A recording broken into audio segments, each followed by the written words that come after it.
Doing, bro? Yeah, I'm doing great. How are you, Roger? Thanks for having me. Good. No, thank you for being available. So you are a dentist who is very much into um, all different types of things. I know you're very strong as a biohacker in the whole biohacking community.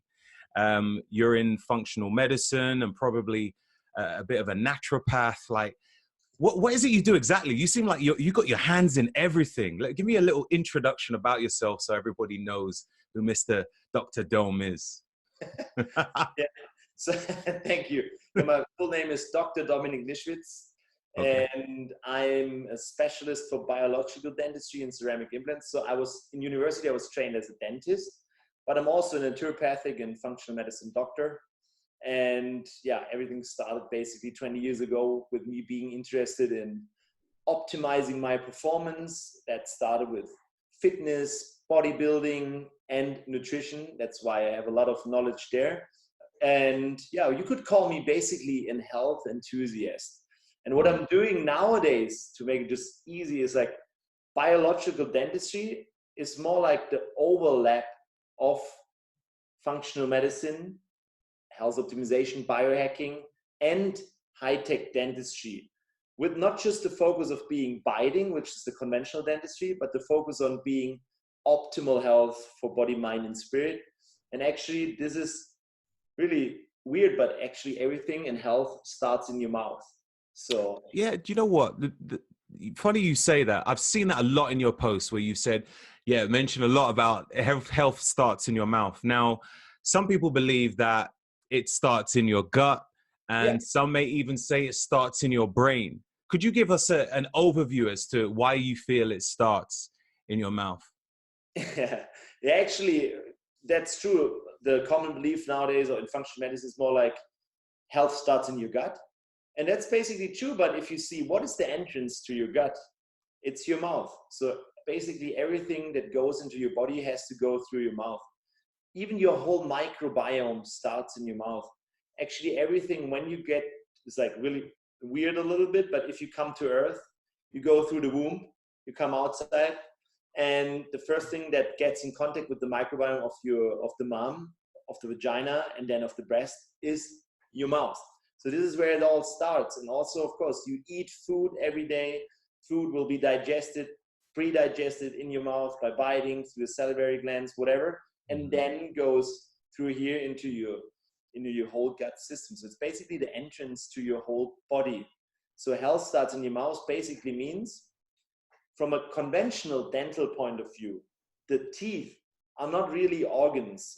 They are more like biting instruments that get repaired whenever there is a problem that needs to be fixed. Kind of like a garage for a car. So you have maybe have a tooth that is a little brittle or have a hole in there, like a cavity. You just go to the dentist, have a little pain, get a root canal treatment, or maybe get a filling. Yeah. So why? To restore one thing, the biting. That's fine. And it's good. That's why I say it's the overlap of high-tech dentistry, which is the manual labor, but also functional medicine, which deals with the whole body. So these little tiny teeth are not just things to bite on. They're actually organs, an organ like your stomach, or like your small intestine, or like your liver, with a blood supply. They have a lymph supply. They have an autonomic nervous system, meaning parasympathetic and sympathetic nervous system.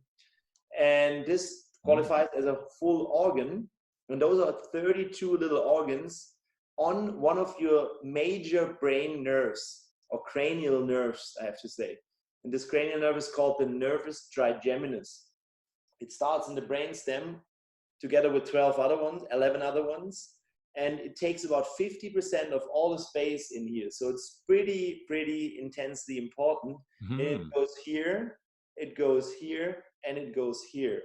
And if you have any sort of issues in your mouth, could be because of wrong materials, could be because of chronic inflammation, could be because of toxicity in your mouth, on your teeth or surrounding your teeth, in your gum, in your periodont. Of course, this nerve will get inflamed or will get toxic and transports everything to something called retrograde axonal transport in your brainstem. Studies showed this 100 years ago that they were just drilling holes in dogs' teeth and filling toxic materials, and just monitor where they can find the toxins within 24 hours. And within a few hours, it's in the bone, and within 24 hours, it's in the ganglia. Maybe you heard about the hypothalamus, the pituitary gland, which puts melatonin, all these hormones. So everything that you have in your mouth is 100% connected through the nervous system and to the blood and lymph supply with your whole body. Wow. So of course, it's all connected. And because it's opening here, of course, it starts there with eating food. That's the stuff you should put in, if it's the right stuff. And the stuff that got in there because of reparation processes, like different materials, maybe amalgam fillings, like heavy metals, root canals, cavitations. So stuff that has to be taken out. So what has to go in there and what has to be taken out in order to restore it. Of course, you have to restore the bite with the high-tech dentistry, the aesthetics, the veneers and stuff. But also you have to get rid of the wrong material and install biocompatible materials that don't interfere with your whole body. And that's what it's called, oral interference. Let's talk a bit about the amalgam fillings. Now, mainstream dentists would use amalgam fillings to treat the tooth. And for those who don't know, the amalgam fillings are the silver kind of looking fillings, which contains elemental mercury. I understand elemental and methyl mercury are toxic to the central and peripheral nervous system. Is that correct? Yeah, basically every sort of mercury. Mercury is the most toxic non-radioactive element known to man. So we as dentists have to actually remove it from the mouth when we take it out as highly toxic garbage. So it doesn't go in the real garbage. You have to somebody has to come in to pick it up. And this made me think, like 10, 15 years ago when I started dentistry, besides the aesthetic point of view, so from an aesthetic point of view, I couldn't do it because I thought, okay, I could never wear a silver filling myself. So I would never put a silver filling in any patient because I basically treat my patients as I would treat myself. And I've also back then heard from my dad, who was a dentist, and I'm working with him, that he wasn't doing amalgam fillings for 20 years already. So since I was 10 years old, but I learned in university still that it's a really good material. It lasts forever. It's almost for free. Patients get it subsidized from the government. And it's only not allowed for people with allergies, which is never existing actually, for kids and for pregnant women. But everybody else can totally have it because it works so well. And that's maybe true. So an amalgam filling it lasts almost forever because it doesn't really break. But also from a just mechanical point of view, you have to drill really big holes in your teeth to just make it stick there, because amalgam doesn't glue to it. It holds through like an undercut. Yeah, so you press it in when it's kind of liquid, and then it gets hardened, and then it like grows a little bit and sticks into your tooth. So the tooth actually is not like stabilized through the amalgam. It's more like an inlet. So because I knew from university that there are better materials and also more aesthetic materials, I told my boss back then in residence, sorry, I won't do it. I cannot do it. I will bring in ceramics and all the other things. And this was the time when I just looked it up, because I didn't learn in university. It's maybe toxic, but I wanted to know more because my boss back then said, "Are you crazy or what? Why are you not doing amalgam fillings?" So I had to look it up. So I found Dr. Dietrich Klinghardt in a second. He is one of my biggest mentors, and in my personal opinion, one of the greatest integrative medicine doctors worldwide. And he had so many YouTube videos. So I basically watched everything. And because I was doing so much about nutrition and health and optimization already for me personally, and biochemistry and supplements already while in university, just for me, that all clicked, because basically heavy metal detoxification, getting rid of heavy metals, amalgams, this kind of like was so interesting for me, because it felt like it could really help people getting healthy besides the mechanical point of view. Let's get into that. Like, why is it toxic? Like, what happens in the body when you have amalgam fillings? Yeah, when you have an amalgam filling, so the main problem is actually the mercury vapor, which comes out of the filling through biting, grinding, drinking, different sorts of pHs, like more acidic stuff maybe, or going to a dental hygienist, polishing, even toothbrushing actually will release a little bit more of the mercury vapor. This is in the micron area, so that's like a millionth of a gram or something. It's like really tiny amounts, but the mercury vapor is Hg0 in terms of chemistry, and it goes through all different materials. So it will go through your rubber, through your gloves, actually through 6 pairs of gloves. It even goes through the rubber dam. It will go through all your cell membranes and just goes into the cell. And in the cell, there are enzymes called catalases, which then oxidize the mercury to Hg plus or Hg2 plus, which makes the mercury stick into tissue. So if you're lucky and you have a little bit more body fat, it's a fat soluble toxin. Your body maybe stores in your body fat. But for a lot of active people that have not a lot of body fat, it will also get stored in fatty tissue, and it's mostly the nervous system then and the brain and stuff, because it passes the blood-brain barrier and whatever. And when it's in there, the half-life of the mercury is about 16 to 32 years, depending on your individual ability to detoxify it, because there are people that are not able to get it out of their cells because of different enzymes in terms of detoxification. Apolipoprotein default seems to be a little bit different or difficult for people to detox it. So, but of course, this is while you're wearing the amalgam fillings. So the amalgam fillings still nowadays, so there's mercury all over the place. So there, basically, if you measure the air or our surrounding environment, it's not mercury free anymore. That's not possible. But still, the highest source of mercury toxicity is the root canal, is the silver amalgam filling in your mouth, because it's basically intoxicating you 24/7 for 10 years, 20 years, 30 years. It's about 2 to 3 microns a day of vapor, but that adds up. And if your detoxification is lacking a little bit, maybe you're having nutritional deficiencies or maybe some SNPs, single nucleotide polymorphisms, you might not be able to remove it. And it just adds up to the toxic burden. And for example, just to quote Dr. Klinghardt, so I'm following his work for like, I would say 15 years now. And nowadays he's saying, back then it was like, you have to detox at some points, whatever, get, of course, rid of the amalgam fillings. Of course, this is one big takeaway for the show here. Don't just go to any dentist and let the amalgam fillings drill out. You have to do this under safe precautions of safe removal. Google amalgam safe removal. I can explain this in detail how it works. But then if it's all gone, if the source is gone, a detoxification is more like a survival strategy nowadays, because it's about 400 different chemicals and stuff that your body has to deal with every day just by living on this planet. So it's really important that your body's ability to detoxify or biotransformate within the liver. What's a good way to detox from mercury toxicity? First of all, is if you have any mercury filling, remove the source first. Yeah, so it makes no sense to detoxify or go on a heavy metal chelation protocol when you're still having amalgam fillings in your mouth. This is the same thing as if you would take a shower and try to dry off at the same time. That doesn't work.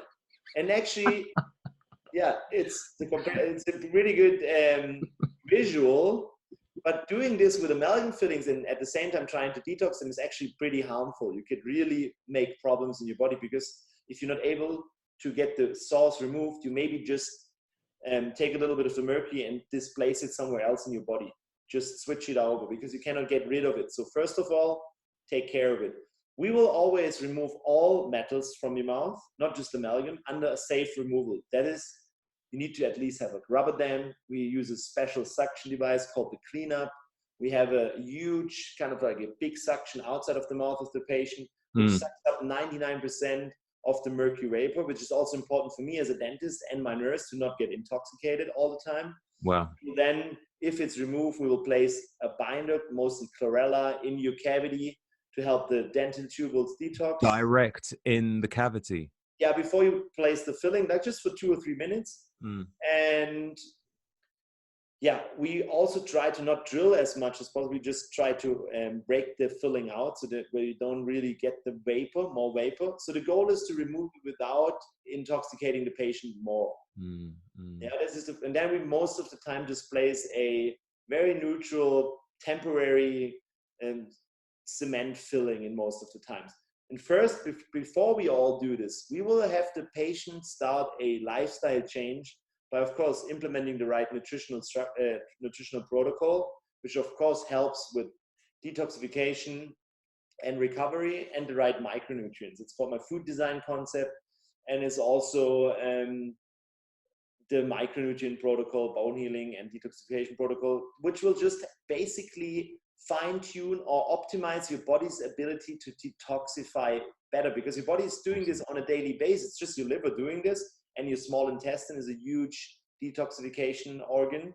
And for this, your body just needs nutrients. It's really important. It's really expensive. It's kind of like the sanitary work of your body. And your liver doesn't decide, your liver doesn't make any differences. Your liver doesn't differentiate between, oh, is it caffeine I have to rebuild to take it out of my system? Or is it the mercury or whatever? It just actually takes the stuff, the substrate, makes it water soluble, and then excrete it. So there's two phases in the liver. Liver phase one is kind of like packing the garbage into a nice bag, like you also do, and then put it outside in front of the house. And phase two would be the truck to take the garbage and bring it to the big area, to the dump. You know what I mean? Yeah. Liver phase one and liver phase two. And liver phase one and two are mostly nutrient dependent. Number one priority is here protein and basically amino acids. The truck that takes out the garbage, like the toxic intermediate, is mostly amino acid conjugation. Maybe you've heard of glutathione. That's another part. But glutathione is basically just a peptide built out of 3 different amino acids. But also, of course, you have sulfation, which is, for example, cruciferous vegetables work pretty well for detoxifying plastics. So you basically, your liver doesn't, as I said, differentiate, is that correct?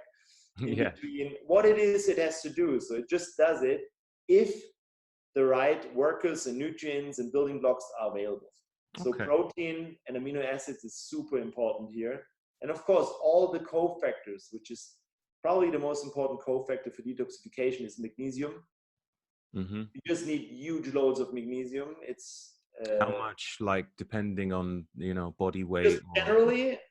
In general, I would say in nowadays environment, just also because magnesium is the most relaxing mineral at all, and a lot of people have sleep problems. So it's like you get a lot of bang for your buck if you just take magnesium. Basically, all the patients I see, we will do magnesium product. We will check magnesium intracellularly, like red blood cell magnesium, and it's always depleted. Right.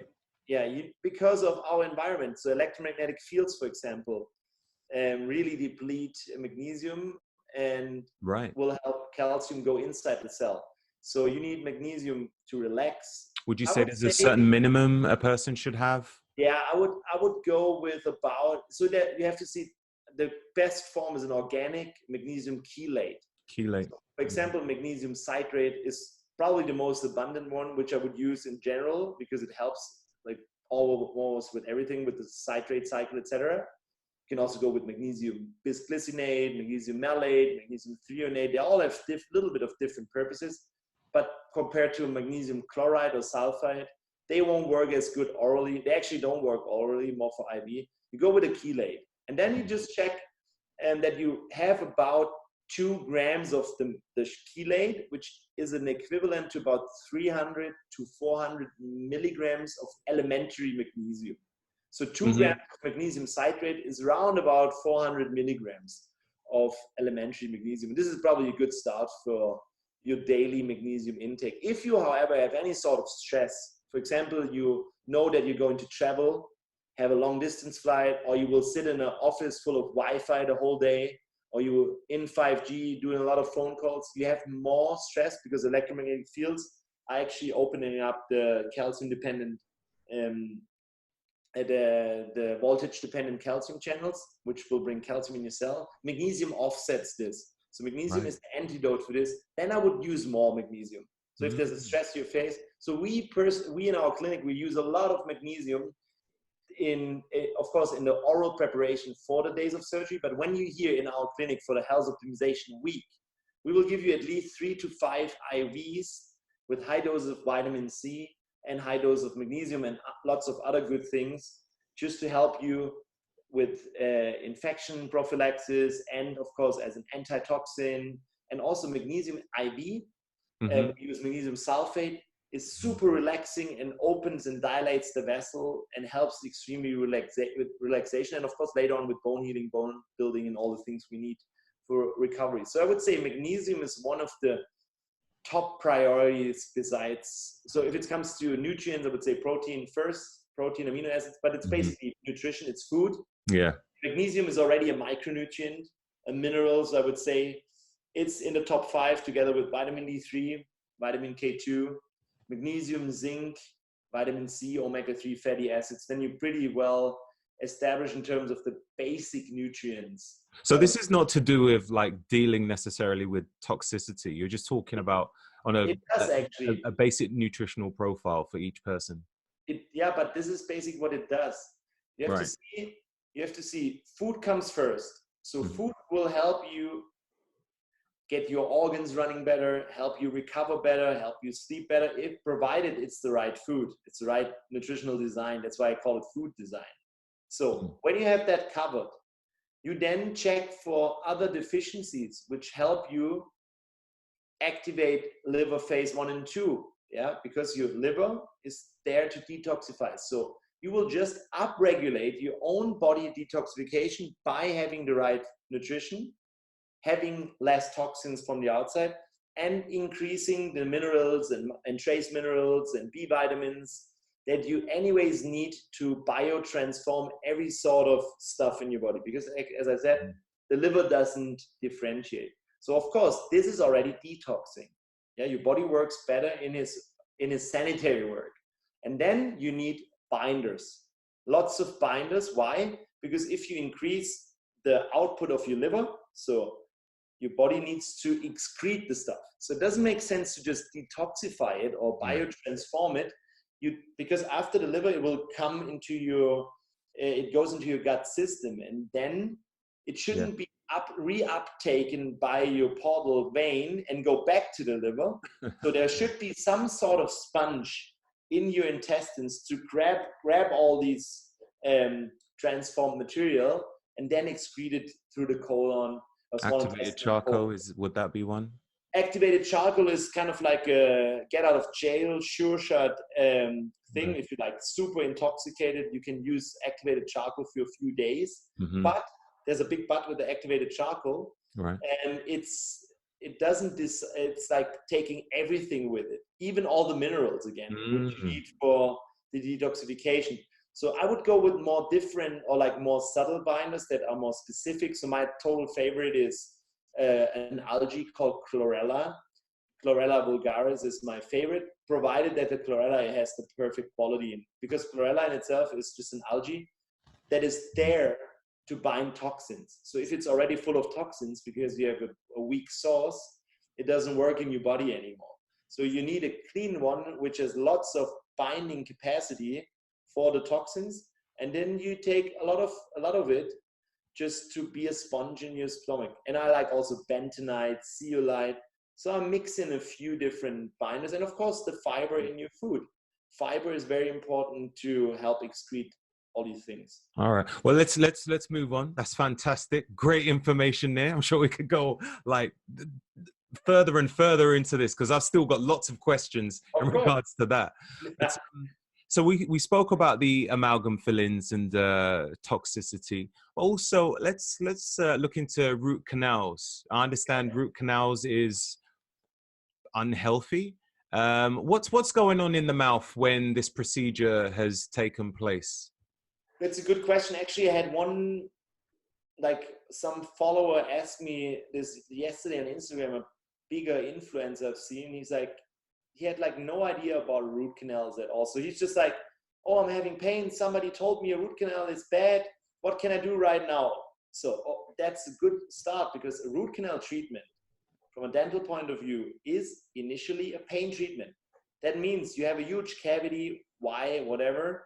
So the bacteria got into your pulp, which is your blood supply, your lymph supply, nervous system, and got super inflamed. And the pain from a root canal, from a tooth that is dying, is extremely intense.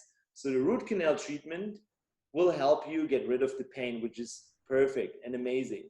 And the goal for the regular conventional dentist is to just keep the tooth as a biting instrument. Yeah.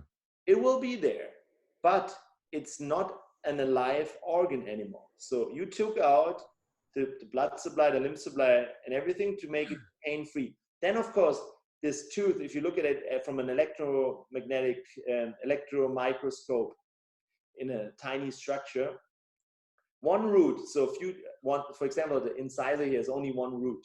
So, and this tiny root, in this root, you have tiny dentin tubules. You have this big channel, which you get filled up with the root filling later on from the dentist, but you have tiny little dental tubule channels. It's about 1 kilometer of length per root. So if you have a 3-rooted molar tooth, you have 3 kilometers of dentin tubules, which will contain bacteria and all other things over time, because it's the perfect cave, I would say, for microorganisms, mainly for microorganisms that anyways live in your body or in your mouth, but mostly the anaerobic bacteria, which are not so good if you have them too much. They like to lurk in these caves over time, because there's no more immune system, because it's a dead tooth. It's pretty much a cave. So from a biological, functional medicine point of view, it was never a good idea to have a dead body part in your body or in your mouth, and even on a brain nerve, which contains bacteria which are anaerobic. And if you have an immune system, you most of the time have a chronic infection there, because your immune system is there to deal with bacteria. So you get an infection, and then your immune system will make a chronic inflammation, kind of like the cyst, for example. Mm-hmm. So a lot of the patients I see have root canals and huge cysts on top, and the dentist only asks one question: does it hurt while you're biting on it? Oh no, it's fine. Okay, then we just monitor it. But if you come out from a health optimization standpoint, you see that you have something that has a huge inflammation, and you know that chronic inflammation, cytokines, pro-inflammatory cytokines like TNF-alpha, IL-1 beta, IL-6, NF-kappa B are the major contributor to overall chronic health. Then you look at it from a different point of view. And then if it's for health optimization, a root canal treated tooth over time isn't a good idea in most of the cases. And it's actually called an oral interference, or a blockage can be a blockage for your whole system, meaning your body is in chronic sympathetic nervous system, fight and flight, 24/7 for 10 years, 20 years, 30 years. Oh my God, blood seriously? Inflamed. And it's not here the problem. The problem is maybe you have a chronic shoulder and elbow pain. Maybe you're chronically depressed. Maybe your gut system won't work anymore. Maybe you have Parkinson's, whatever. It's a contributing factor. And this is something that's actually known for over 100 years, because Weston Price, maybe you heard of Weston Price? No. Weston Price is very well known in the biohacker scene or in the paleo scene, because he's a dentist like me. I would say he was the first biological dentist. He lived about 100 years ago, and he was interested in the health of his patients. And back then he was seeing that patients with root canal treated teeth develop chronic problems, chronic sickness.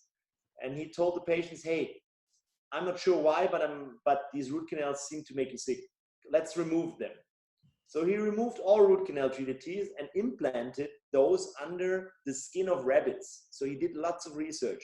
And the rabbits developed the same symptoms as the patient. Mm-hmm. If the patient had heart problems, problem with the heart, the rabbit actually developed 100% the same symptoms. And he did the studies for 20 years, and he has a huge compendium. But it's a big business, of course, yeah, because the root canal treated teeth, you can make money with this. It's a very high skilled procedure. So for dentists to know how to do a root canal, it's really a craft.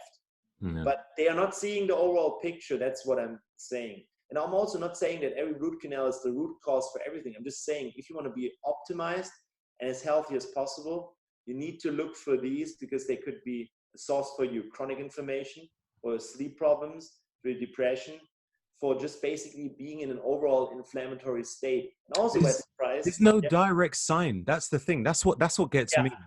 You know, you can have like, I don't know, a pain in your leg or something, or somewhere in your body, and you wouldn't think, oh, it's my root canal. It's insane. that's actually a very good point to say, because, for example, like orthopedic doctors, so joint problems and all the things, 80% of all the pain they see on their patients are so-called idiopathic. That means they don't actually know where it's coming from. So, and the only thing they can do is maybe do a surgery for the elbow, or maybe send you to a physiotherapist or osteopath, which would be a better strategy.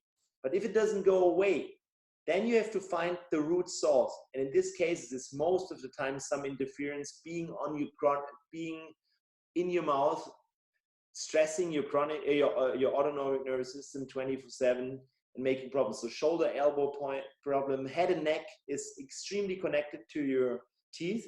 So every organ in your body, from a neurotherapy point of view, has a thing called dermatome. So for example, the liver, which is here, the direct representation on the skin is around about here.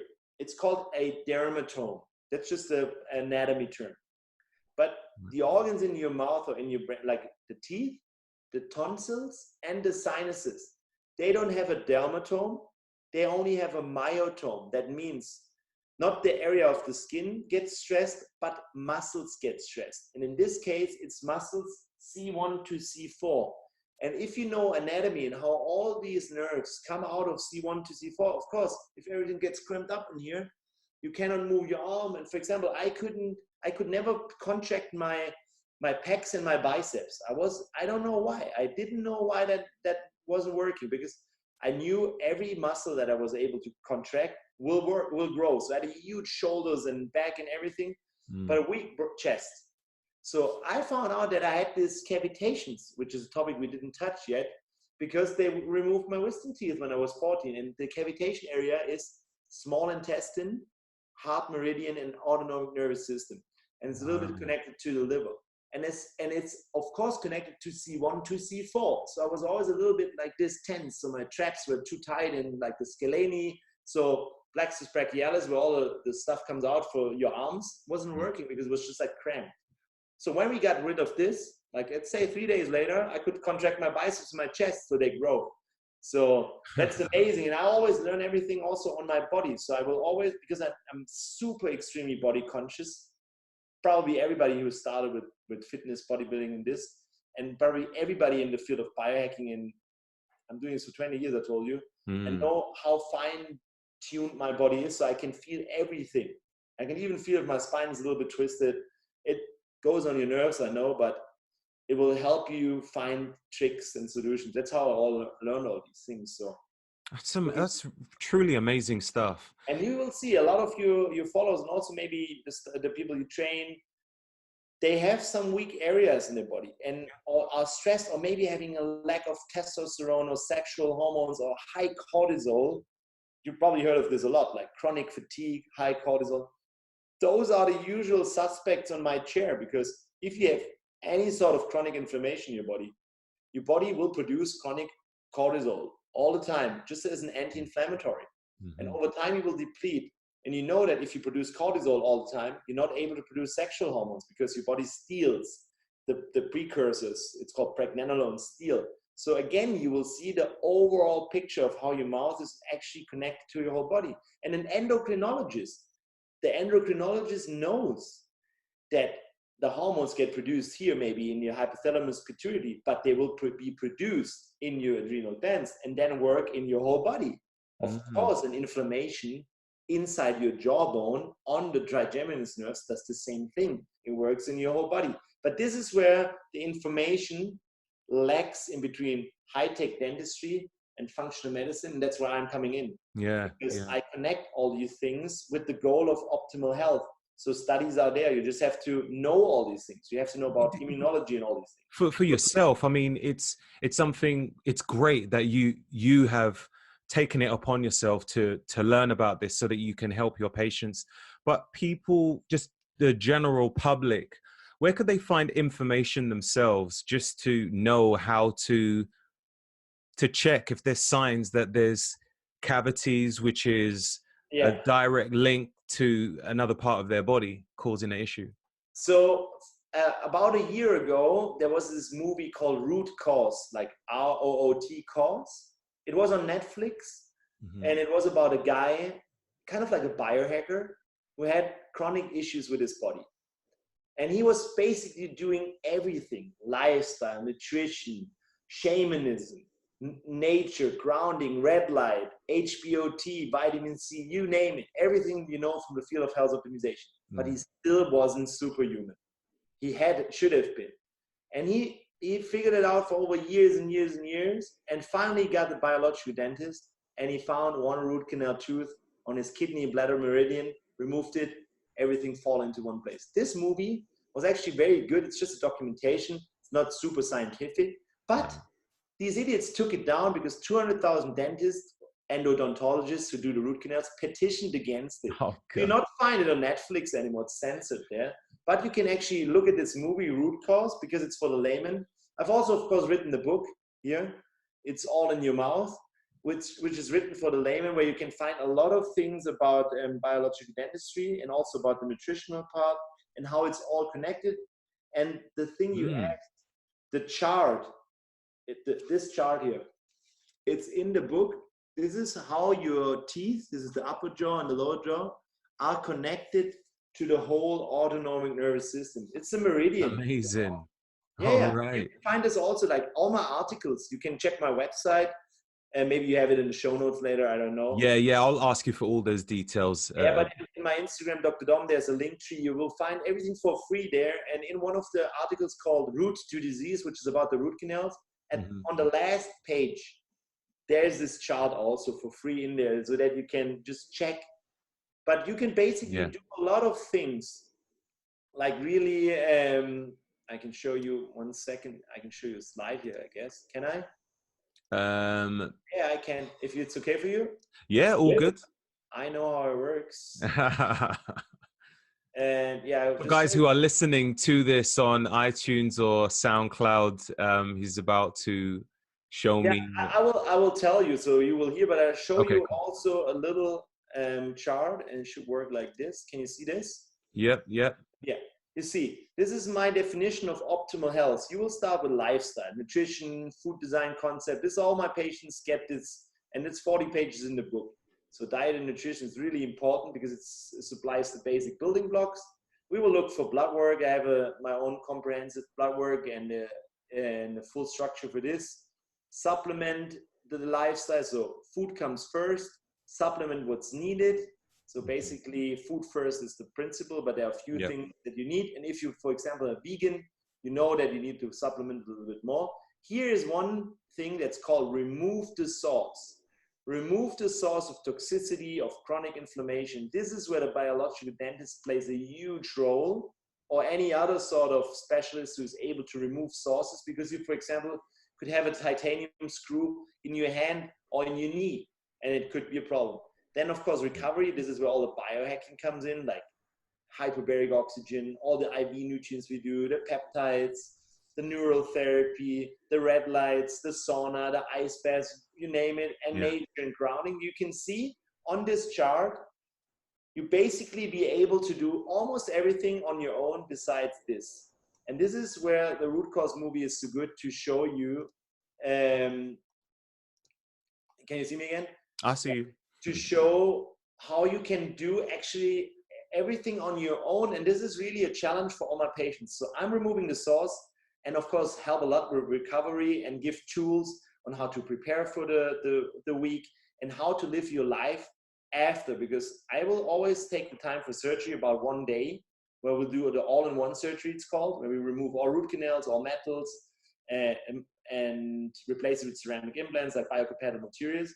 And on the next day, we'll always go over your nutritional and your lifestyle design that you should do, and hopefully stick to it, because to stay healthy and optimize your health, you basically need to implement these structures on a daily basis, lifelong, because most of the chronic problems are lifestyle based. 9 out of 10 chronic diseases, which is the epidemic of 21st century, are lifestyle based. So that's in your hands. You see what you can do starting tomorrow. And this is all the content that I deliver on Instagram, the biohacking, the health optimization, whatever. And I actually love the term, I told you this already, that Flowgrade told me, that's a German biohacking community. They told me. Yeah. Who's the owner of that? Max? Max, yeah, you know Max. Yeah. Shout out to Max. He interviewed me randomly, just asked me, can we do an interview? And this was basically quite the entrance to the biohacking community, because he told me after 20 minutes of our interview, dude, you're the biggest biohacker. You're doing this for so long. I didn't even know the word. But funny thing, at the same time, like about 4 weeks before, I had a patient from New York City coming in my clinic, and she told me, because I'm always pretty like this with all my patients, we have a lot of good time, and I have time, and we talk and whatever. And she said, you basically the German Dave Asprey and Tom Bilyeu in one person. I didn't know the name Dave Asprey. I didn't know Tom Bilyeu. So she's like, okay, whatever. I just looked him up. Interesting. All right. And then I was, wait a second. And I think then Max introduced me to Tim Gray, who is now one of my biggest, best friends over the last months. It's kind of like we are talking almost every day. It's kind of like my brother, or like a wolf.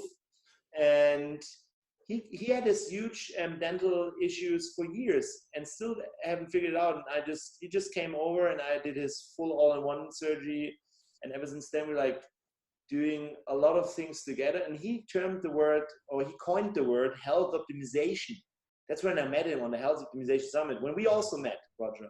Yeah. And I love the word health optimization, because this is basically what interests me. So biological dentistry, how we do it, is the overlap of functional medicine, biohacking, health optimization, and of course, high-tech dentistry, which also will give you an aesthetic smile and a nice bite. Yeah. But the goal is optimal health, not just one single tooth to look nice or be. So that's it. Included, of course. High tech is included. And now my thing is, because I'm very well known also in the dental field for being one of the specialists in ceramic implants. I'm the president of the International Society of Metal-Free Implantology, and on the board of advisors of the US version of this one. And I bring out a lot of content in terms of dental things. So I'm finally able, because of my high-tech skill, technical stuff, to bring in the knowledge from functional medicine, nutrition, all these other things into the dental community. Because basically, me personally, I cannot do anything. But if I teach all the other dentists to also become health optimization wolves, and help their patients really getting healthy, which is the fulfilling part, besides the high-tech dentistry, which is also nice and great and achievement-oriented, then we maybe can train 1,000 dentists, which are also biohackers and cool kids, and help their people, and it's their passion. And then we can maybe help 30 million people, because I calculated I will do 30,000 surgeries in my lifetime. If I train 1,000 dentists who do the same, or other doctors who learn the same, it's 30 million. Wow. In my opinion, of course, in my opinion, you have to have an impact. So in my opinion, every doctor or coach or fitness coach or health coach or naturopathic or functional medicine doctor should know the whole code about how to get the patient as healthy as possible. And the big part that is still missing in all the topics I'm listening to in the field of biohacking, functional medicine, is actually the mouth. Nobody's talking about the mouth. It kind of seems like everything starts from the neck down. The brain, and there's connection from the gut to the brain. But what about the connection from the mouth to the brain? So the mouth is basically you do hear about the brain. Like people do spend a lot of time talking about the brain. That's what I mean. But you never hear, unless it's a dentist, you never hear anybody talking about the mouth, really, unless someone's breath is smelling or something. And more for hygiene and aesthetics, but the mouth is an extension of your brain because of this huge trigeminal nerve, kind of like your eyes. And let's move on slightly from that, because I feel your passion, but I just want to slightly move on a bit, just, you know, just to get the topics rolling. Now, as a general thing in most toothpastes that we have today, they generally have fluoride in there. Now, some people say that fluoride is bad. Some people say it's good. Well, I hear it's important for your teeth, but what is your take on it from a dentist's perspective, and if we're talking about health optimization? Fluoride? Yes. From a biological point of view, it's a no-go, because it's just basically toxic, and it's nothing. So you use fluorides from a dental point of view just to remineralize your teeth and make them the enamel go harder. But why not just use the regular stuff like minerals, like magnesium and all the other things that your body anyways builds in there from this? So there's no need. So a weak tooth or a softer tooth is not a chemical deficiency. It's maybe a deficiency of nutrients or the wrong diet with a lot of sugar, grains, dairy, and highly refined vegetable oils. But it's certainly not a fluoride deficiency. Of course, it's a huge disinfectant, but why would you disinfect something? So it's rather, the idea is rather to remove everything that's already disturbing everything, so the microbiome, and then use natural things that you could also use to rebuild and re-strengthen your teeth, because they got built from the inside, but they also will be built from the saliva. So the teeth remineralize itself all day long after eating, the pH changes. Within 30 minutes, the saliva covers this. If the saliva, it's a very great liquid. If the saliva is filled up by nutrients because of your daily nutrition and lifestyle, it's super easy. And of course, there are of course, like oral hygiene, oral optimization protocols you can use to optimize your oral microbiome. Like oil pulling is something I could recommend for almost everybody. I do that every morning. Mm-hmm. So it's actually, I don't know if it's initiated in Ayurvedic medicine, but Ayurvedic medicine certainly recommends it. Right. I think it's also something that Germans use for years or for decades or for like centuries. Basically, what you do, you take coconut oil. Extra virgin coconut oil is pretty good. Mm-hmm. You could also use fish oil, but then you smell like nasty. So you would use coconut oil, and coconut oil also contains lauric acid. And in lauric acid, if you have it a long time in your mouth, there's something called monolaurin. And monolaurin is very antiviral, antimicrobial. So in times of COVID-19, because we're still in COVID-19 times, mm-hmm. It's a good strategy to help your oral microbiome and be a little bit protective against viral issues. Because you know that COVID, for example, or any sort of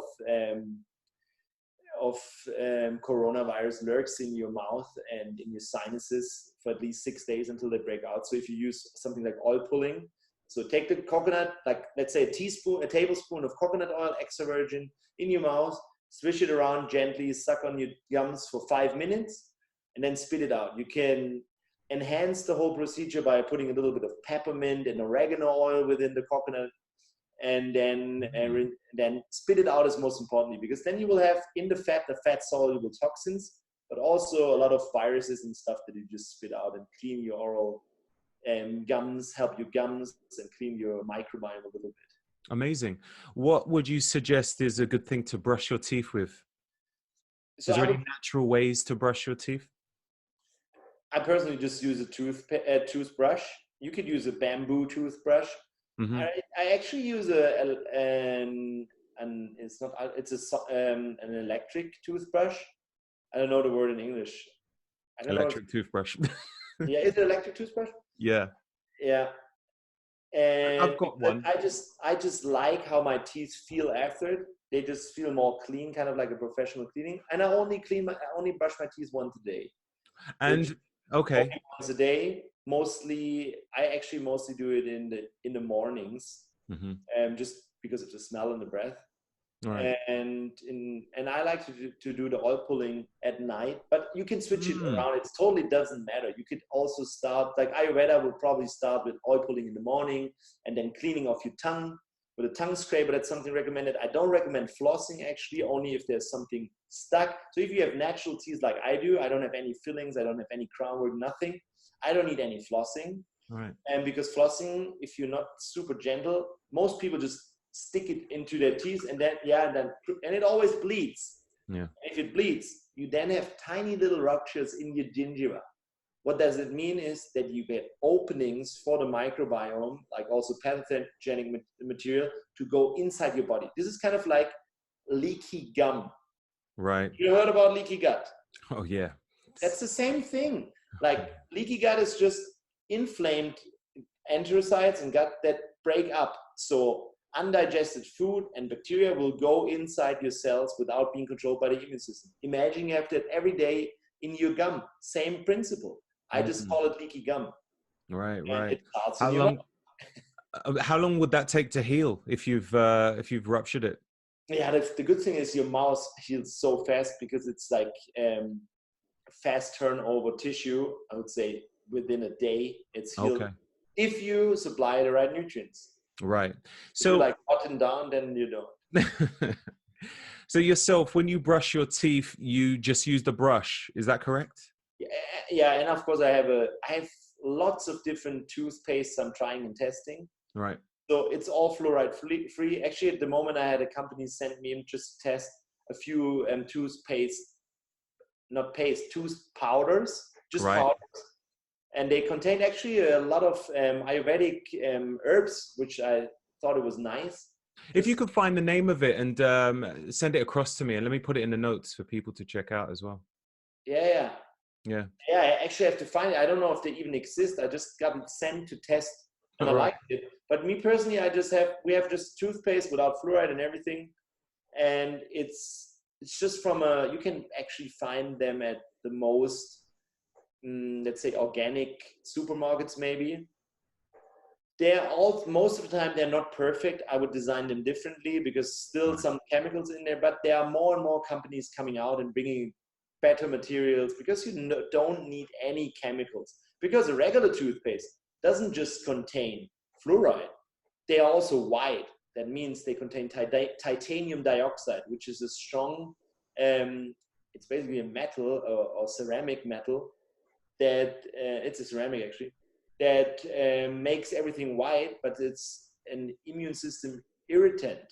So it could be toxic, could be making your immune system aggressive. It's the coloring agent number E171. Basically, everything that's white is titanium dioxide. You wouldn't use it. It's not necessary. Then they use, of course, sugar to make it sweet. It's mostly No way. They use sugar.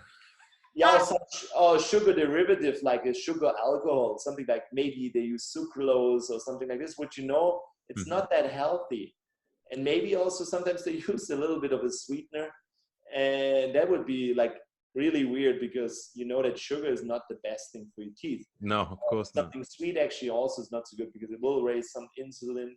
And they use like soap-like substances. There's a lot of chemicals in there that basically don't help your teeth. And even if some people are very keen with brushing, they don't brush like me once a day, they brush like 7 times a day, way too often, disturb their whole pH system, their whole saliva production. And of course, all these chemicals add up. And also they like to use a toothpaste that is whitening the teeth. That means there's mostly grinding particles in there. And you shouldn't use any grinding particles. There's this activated charcoal toothpaste. I've seen. And I talked about this with Ben Greenfield on his podcast. He was actually looking very much into this, so I didn't actually fully do that, but he found out that seems to be okay in terms of abrasiveness, and looked it up really deep into the research. So he had a lot of good protocols for. Actually, he DIY'd his own extra virgin coconut oil pulling drops. See, he's known to DIY a lot of things, you know? Yeah.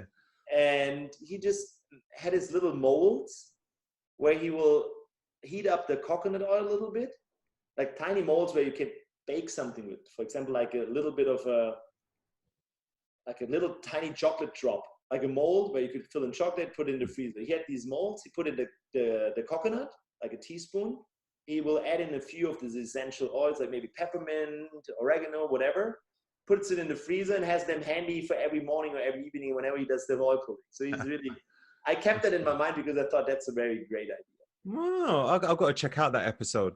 It's not online yet. So we did the podcast actually when I was in the US when lockdown began. So in March, and I think he has a runtime until the show comes up for about 2 to 3 months. So as far as I remember, it's going to be online at the end of May. Right. Around about this time. Okay. I know Max Lugavere mentioned one of the natural ingredients to brush your teeth with was Coconut? extra virgin coconut. Or he did mention some other ingredients, but I just remembered that. Extra virgin coconut is probably the base I would also use if I would design my own toothpaste, because I think it's just like has so many values to it besides being like tasting good. Yeah. It's antimicrobial, antiviral, which is a good strategy, puts in the toxins. And then, most of the time it tastes also good. You don't need any other thing. And of course, I would probably add in a few more antiviral, antimicrobial herbs and stuff. Why not? You mentioned that even sweeteners, like natural sweeteners, you're not too keen on that, like stevia. Natural sweeteners are kind of okay. So basically, stevia is an antimicrobial. Xylitol, for example, is used in a lot of chewing gum and also toothpaste. So xylitol, you know what xylitol is? Xylitol, yeah, I've got. Yeah, that's the bird sugar. Bird sugar has half the calories of sugar and is non-insulinogenic. And bacteria like to eat that, and then they die because they cannot tolerate it. Oh, so really? It's antimicrobial, actually. So you have to be aware of this because it can lead to, of course, some kind of problems in the intestines if you overdo it with the sugar alcohols or with the bird sugar. Just try. But there's good ideas too. For example, if you have chronic sinusitis and stuff, you could use neti pots containing half and half roundabout sea salt and the xylitol and just switch it up, and it helps clean out chronic infection from the sinuses. So xylitol is a good thing. Stevia, the same. Stevia is also pretty much an antimicrobial. Right. So I like to use natural sweeteners. So all the things we produce it's free of everything chemical, but we use stevia and we use erythritol and xylitol. I would love to use the monk fruit, the lohan, but it's not allowed in Germany. So it's on the novel food catalog at the moment, so it's not allowed. So really? I've tried looking for that. I've never bought it before. I tried looking to buy it online and I've never seen it. Yeah, problem is that it's a novel food, so it's not allowed. And I don't know if it's in UK, but in Germany it's not. Right. So we have to go with different stuff. So, but stevia, erythritol, xylitol works. Depends on the individual. So everybody is a little bit different. Okay. Well, quickly. So I've got a teeth serum right here. Yeah, I know this guy. Yeah. Dr. Hisham.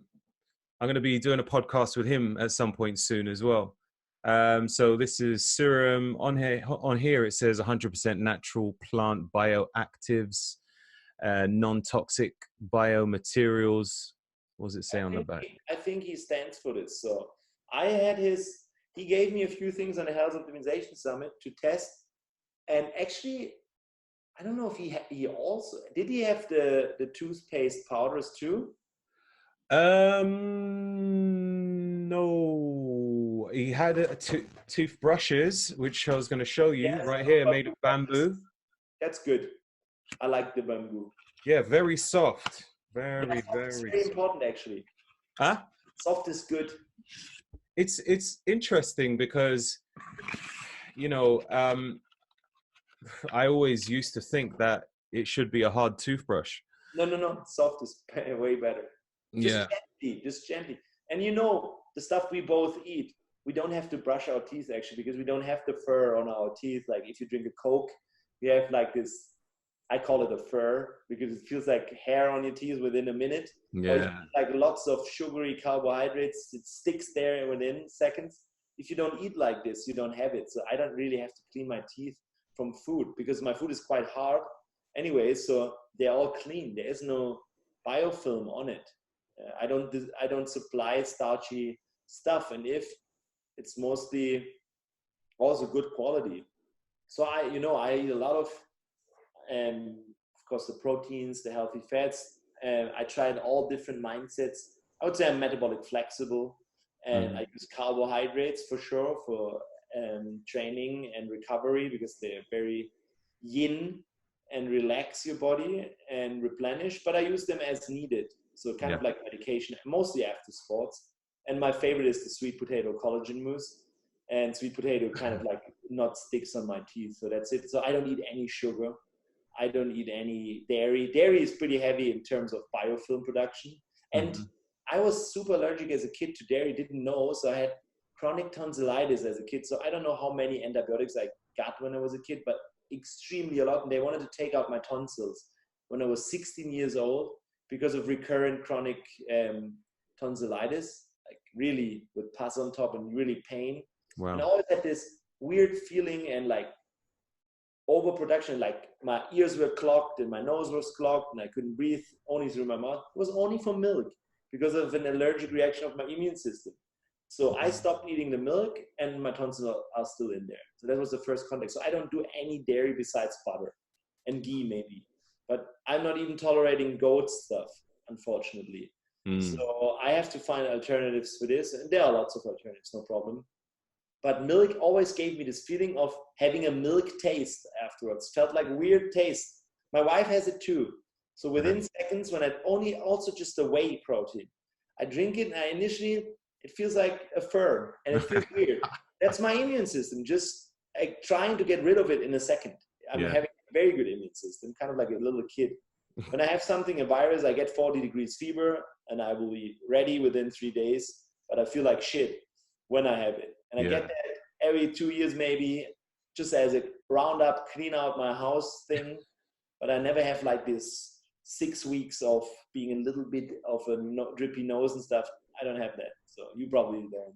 So cleaning the teeth is really depending on your lifestyle. So the recommendation for a regular patient who doesn't have the lifestyle in check is probably 2 times a day, but not more often. Right.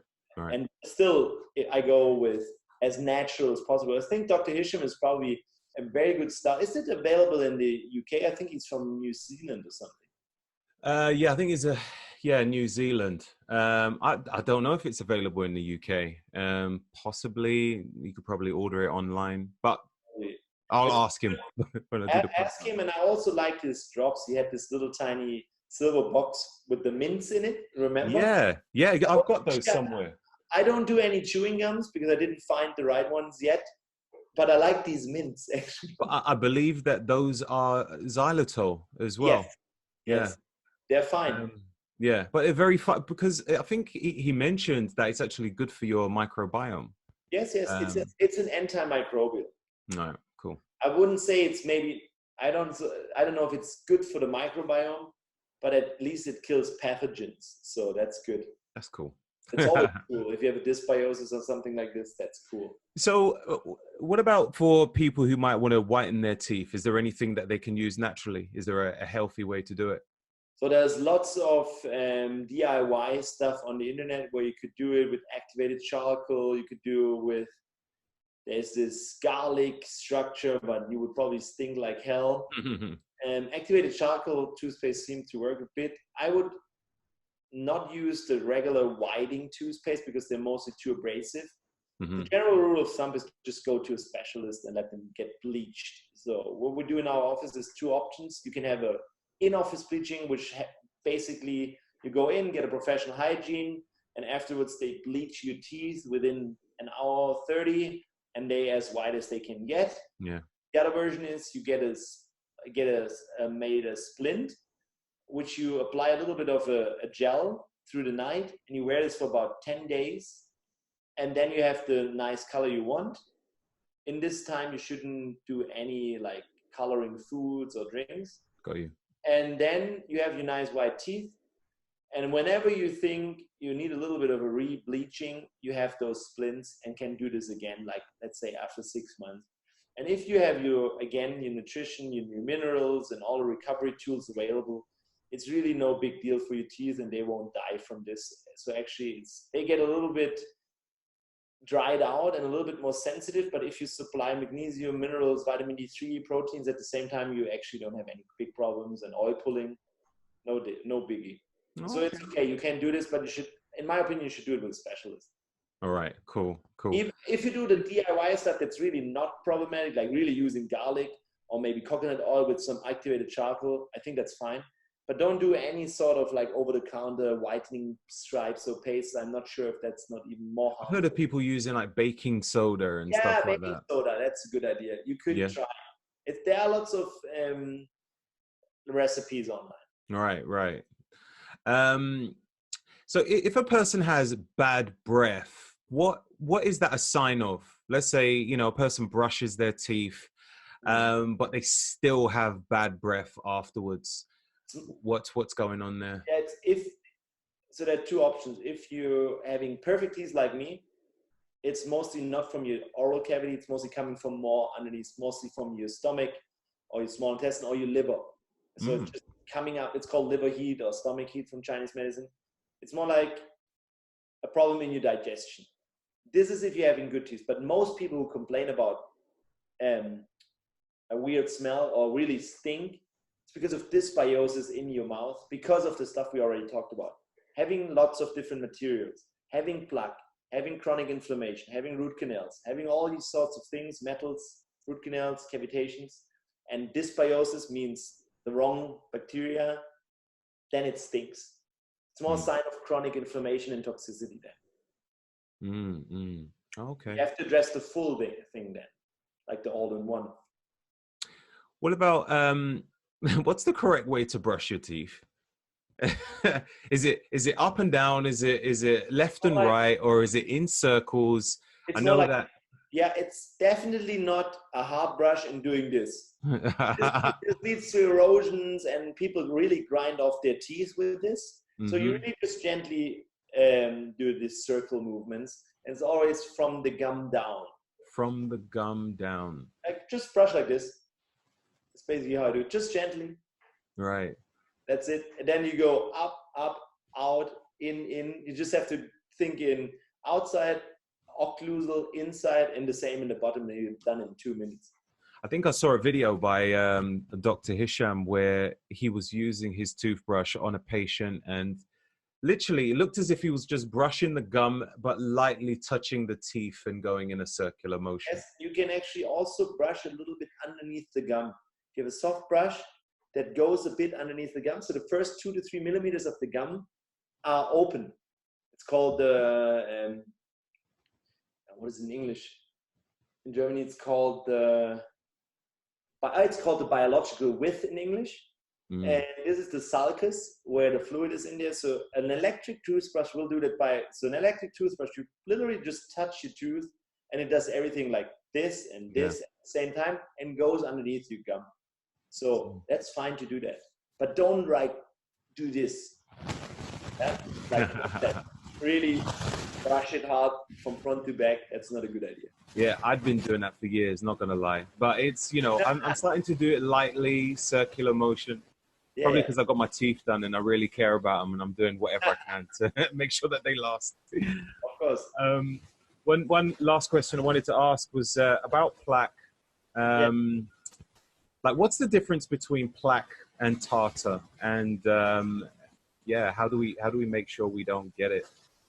I think it's almost the same, but tartar may be a bit of a bigger plaque. Okay. So you will always get a little bit of tartar or plaque, like here in the middle where your salivary gland comes out. Like in between your lower front teeth, there will be a little bit, but it's again depending on your saliva, and your saliva is totally connected to it's a pH dependent system. It's depending on the nutrients you eat, and it's depending on pH differences and lots of blood sugar fluctuations with lots of sugar eating, lots of insulin and cortisol again, does a different pH, and it seems to accumulate more plaque. Besides, of course, if you're having like crown, like stuff that really attaches themselves to like metals in your mouth. So metals attract calculus or tartar even more. Right. Yeah, so ceramic actually have the least plaque affinity index. So this is really a nice surface like your teeth. But for example, metal fillings or metal crown, the margin of the crown, when it's not perfectly, it really attracts calculus or plaque or all these things, or tartar. Mm-hmm. That's more difficult. So even you have any sort of prosthetics done, mostly if it's metal based, you will have more plaque, that's for sure. And you will always have more inflammation. The gum is always bleeding. That's just a sign of chronic inflammation of your tissue and of the immune system. So whenever you remove a metal crown, replace it with a temporary or with the ceramic crown, within 2 weeks, the gum is healed. It's just so easy sometimes. Okay, cool. Thanks a lot, man. Thanks a lot, Dr. Dome. Thanks a lot, Roger, man. I think we covered a lot, right? Huh? We covered a lot, right? We did. I know we could have spoken a lot more, you know. Of course. Like, especially when it comes to the whole like nutrition side of things. There's so much just on that alone. Of course, we didn't even touch it. Only like tiny bits. I know, man. Amazing. But you can read it, like I said, you can find it in the book. There's 40 pages about nutrition. Oh, yeah, excellent. And do you have a separate website for that, for your book, or is it on your actual website? How could people get it? Actually, you will find the book on every, I think on every regular book selling company, but at least you will find it on Amazon. And it's actually amazing if you, I just learned this actually, that if you give a review for the book, if you like it, it's really good for people to see it more often, because I didn't write this book for me personally. I wrote it so that this information comes out, because I just really want to help as many people as possible to get the knowledge. And I'm the guy who brings in this knowledge and combines it with functional medicine, overall health optimization, in order to achieve optimal health for as many people as possible. So everybody who can benefit from this, spread the knowledge, the information. I'm giving everything for free, basically. So just you've got so much stuff for free on your page. It's unbelievable. I'm thinking to myself, what more is there in the book? Like just a single post. There's so much written up on there. You do all these videos. There's so much just free stuff. I'm like, and you got more to put in the book? No, that's superb. The book is for the layman. So it's really kind of, my mom said she actually knows everything. She read it in one night. She said, it's like a thriller. I couldn't believe that I didn't know all this, because it's so easy written. So it's not a medical textbook, and it shouldn't be. It's really an interesting like science book for everybody that just brings in the whole concept a little. But a lot of the dentists are laymen too, so they love it too. So I get lots of good. Now I get lots of good